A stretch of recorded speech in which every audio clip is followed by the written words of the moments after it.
সবাইকে অনেক শুভেচ্ছা আর ভালোবাসা জানিয়ে আজকে তোমাদের জন্য কয়েকটা ভেজিটেবল নিয়ে আসলাম। কিভাবে তোমরা আঁকবে সহজে একটু মন দিয়ে দেখো, তাহলে তোমরা পারবে।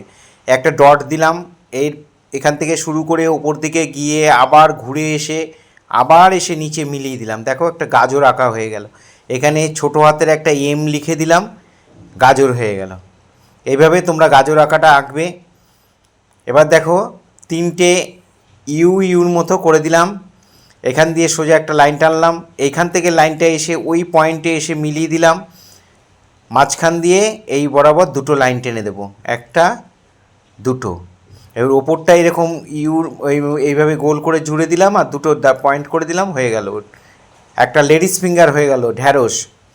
এখানে আমরা বেগুন আঁকবো। দুটো দাগ এভাবে টানলাম, দাগ টেনে নিয়ে একবার এইখান দিয়ে একটা দাগ, এখান দিয়ে একটা দাগ, এইভাবে টেনে নিয়ে এবার ওপর দিকে একটু তুললাম, আবার এদিকে ওপর দিকে তুললাম, এখানে একটা ভি লিখে দিলাম।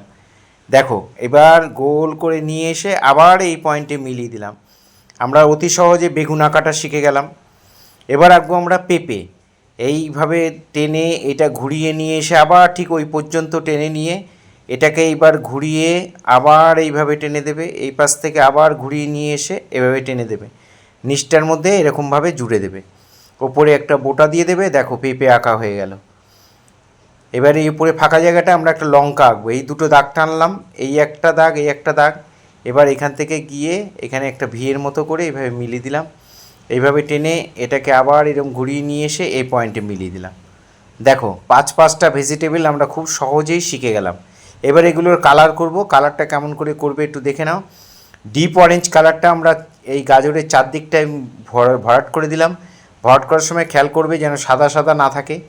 মাঝখানটার মধ্যে ডিপ ইয়েলোটা আমরা মিলিয়ে দিলাম।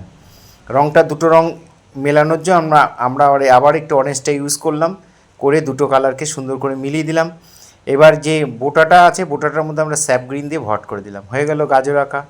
এবার আমরা ঢ্যাঁড়স রঙ করব। মিডিয়াম গ্রিনটা দিয়ে এইভাবে একটা করে লাইন দিয়ে আমরা একটু ফাঁকা রেখে দিয়েছি, সেই ফাঁকা জায়গাটা আমরা লাইট গ্রিনটা দিয়ে ভরাট করে দেবো। মিডিয়াম গ্রিন আর লাইট গ্রিন দিয়ে এইভাবে আমরা ঢ্যাঁড়স বা লেডিস ফিঙ্গার আমরা আঁকা করে ফেললাম, রঙ করে ফেললাম। এবার কাঁচা লঙ্কাটাও চারদিকে মিডিয়াম গ্রিনটা দিয়ে মাঝখানটা ফাঁকা রাখলাম, একটু লেমন ইয়েলো দিয়ে আমরা এটাকে ফাঁকা জায়গাটা ভরাট করে দিলাম। বোটাটার মধ্যে আমরা একটু লাইট গ্রিন দিয়ে ভরাট করে দিলাম, হয়ে গেল কাঁচা লঙ্কা। এবার আমরা বেগুন আঁকবো। বেগুনের স্যাপ গ্রিন দিয়ে বেগুনের বোটাটা চারদিকটা দিয়ে রঙ ভরাট করলাম, মাঝখানটা ফাঁকা রাখলাম, ওখানে একটু লেমন ইয়েলো দিয়ে দিলাম। আর বেগুনটা আমরা কি করে রঙ করছি একটু দেখো। ডার্ক ভায়োলেট কালারটা দিয়ে আমরা চারদিকে এইভাবে ভরাট করে দেবো। সমান করে ভরাট করবে, সাদা সাদা যেন না থাকে, দাগের বাইরে যেন না যায়, এটা খেয়াল রাখবে। এভাবে সমান করে একটু ডিপ করে পেস্টেল রঙটা করবে, দেখতে ভালো লাগে।